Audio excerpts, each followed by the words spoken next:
कुमार आप सभी का अरोमा क्लास में स्वागत करता हूं। आज का विषय है some English words under part 3। Intervene. Intervene का मतलब होता है बीच में आना, हस्तक्षेप करना, आड़े आना, बीच बचाव करना। इंग्लिश में हम लोग बोल सकते हैं arbitrate, involve, interfere, negotiate, interpose. Intervene का अपोजिट वर्ड एवॉइड होता है, ओवरलुक, इग्नोर, डिसरिगार्ड होता है, नज़रअंदाज करना। सेंटेंस में लोग देखते हैं my father had to intervene between them. मेरे पिताजी को उनके बीच हस्तक्षेप करना पड़ा।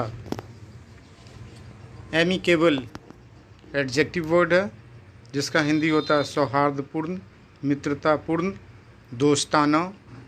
इंग्लिश में हम लोग बोल सकते हैं showing A polite and friendly desire to avoid disagreement and argument।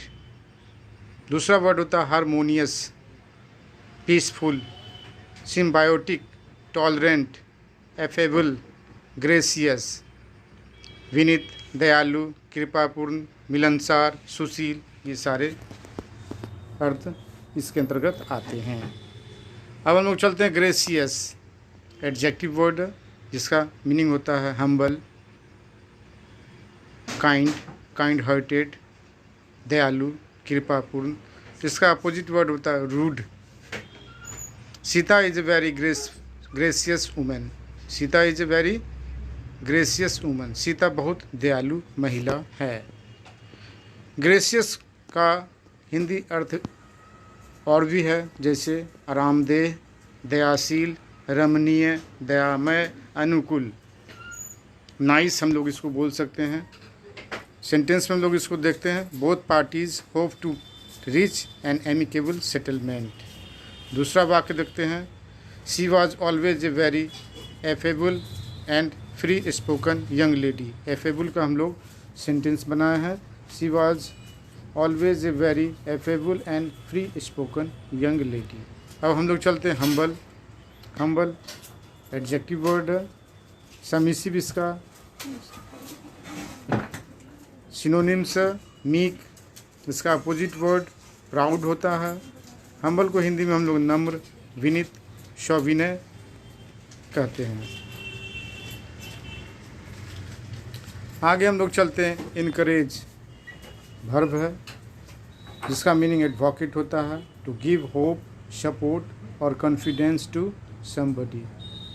advance, cultivate, nurture, nurse, support, energize, animate, inspire, fortify, प्रोत्साहित करना, हिम्मत बढ़ाना, ये सब होता है। Opposite word of encourage discourage होता है, डिमोरलाइज होता है।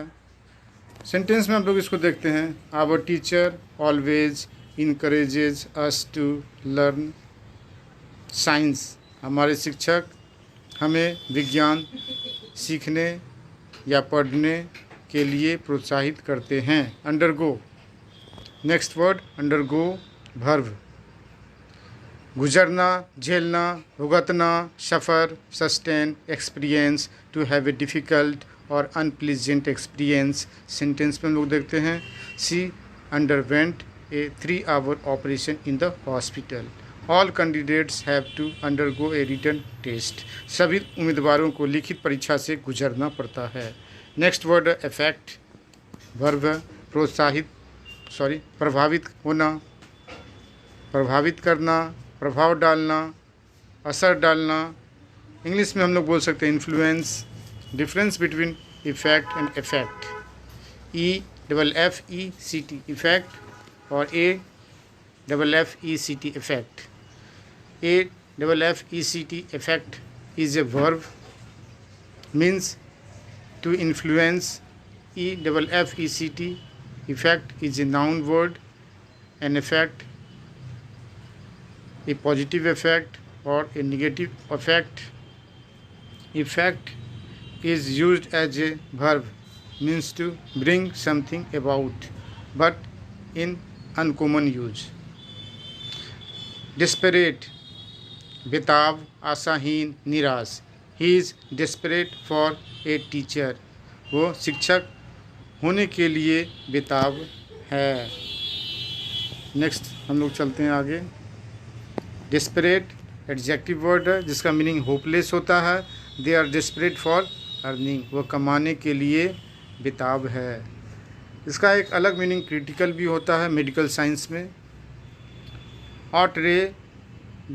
ऑटरेजस एडजेक्टिव वर्ड है जिसका हिंदी है बेहिसाब, क्रूर, अपमानजनक, घृणित, बेरहम, चौंका देने वाला। इंग्लिश में हम लोग बोल सकते हैं offensive, violent, merciless, shocking, heartless. Next word है एक्सऑर्बिटेंट एडजेक्टिव वर्ड है जिसका मीनिंग है अत्यधिक, बहुत ज़्यादा, हद से ज़्यादा। इंग्लिश में हम लोग बोल सकते हैं excessive. The treatment of his better half is outrageous. यहाँ बेटर हाफ का मतलब है पत्नी, क्योंकि बेटर हाफ के पहले हिज आया है, इसलिए बेटर हाफ का मतलब क्या है? पत्नी। यदि बेटर हाफ के पहले अगर हर आता है तो बेटर हाफ का मतलब क्या होगा? पति, हस्बैंड। स्टे हम्बल, विनम्र रहो। स्टे हम्बल का मतलब क्या होता है? विनम्र रहो। नेक्स्ट वर्ड है कंसिडरेशन, नाउन वर्ड है। सोच विचार, ध्यान, विचार, ध्यान, लिहाज आदि। कंसिडरेशन को हम लोग इंग्लिश में बोल सकते हैं deep thinking, idea, thinking, thought, attention, notice, regard. Kind consideration का मतलब होता है विनम्र ध्यान, विनम्र विचार। कंसिडर वर्ब है, टू थिंक विचार करना।